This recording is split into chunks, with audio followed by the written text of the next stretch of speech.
علیکم، میں ساجد حسنین تے تساں دے پے یوٹیوب چینل ساجد بھائی۔ میں امید کرنا سارے ٹھیک ہو سو تے اج اساں آئے ہوئے کوہاٹ دے بلکہ پورے پاکستان دے مشہور ترین دربار گھمکول شریف وچ اساں تو زیارت کرنی ہے۔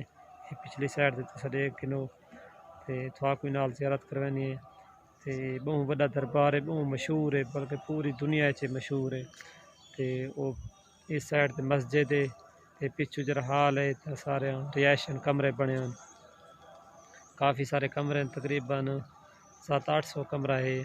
اساں پہلے بھی تھا تقریباً 2 مہینے دربار دی اساں دیوار دے گئے ہیں، ساکو اتھوں دا سارا روٹین دا پتہ ہے تے اتھاں سارا سال لنگر جاری رہندا 24 گھنٹے۔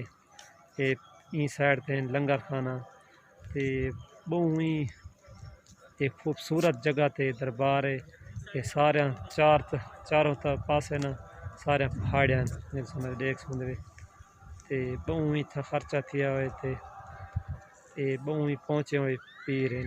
تساں ایک دفعہ آؤ اتھاں تو بہت ہی زیادہ سکون ملسی انشاءاللہ۔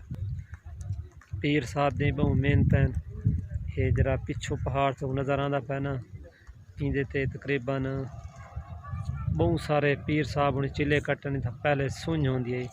1993 وچ پیر صاحب نے دنیا تو ٹور گئے تے اتھاں آہستہ آہستہ رونق ودھ ہے۔ پہلے تو سنج ہوندی ہے، نہ کوئی پانی ہوندا نہ کچھ۔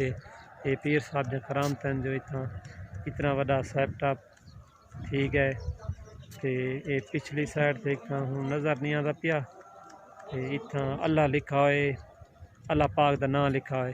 یہ پورے کوہاٹ وچ بندہ جتھاں کھڑ کے دیکھے نا یہ نظر آ ویندا ہے، پہاڑی دی چوٹی تے لکھا ہوئے۔ او تساں اگر لوکیشن تے دیکھ سو نا، کوہاٹ دی لوکیشن لا کے گھمکول شریف وچ جس طرح لکھ سو اللہ، تو پہاڑی تے اللہ دا نام شو تھی سی۔ بہت ہی خوبصورت ماحول ہے تے پیر بہت پہنچے ہیں، بہت ہی دور دور تو اتھاں عوام آندی ہے۔ اج تے ہن لاک ڈاؤن دی وجہ تو بندے بہت گھٹ ہیں، نہیں تے بہت زیادہ رش ہوندا ہے۔ سب پتہ ہے اساں تے اتھاں تقریباً 2-2.5 مہینے کام کر چکے ہیں تے میں امید کراں تو ویڈیو چنگی لگی ہو سی۔ اگر ویڈیو چنگی لگے تو سارے چینل کو سبسکرائب کرے سو، لائک کرے سو تے اپنے دوستاں نال شیئر کرے سو۔ ملسوں ایک اگلی ویڈیو دے نال، خدا حافظ۔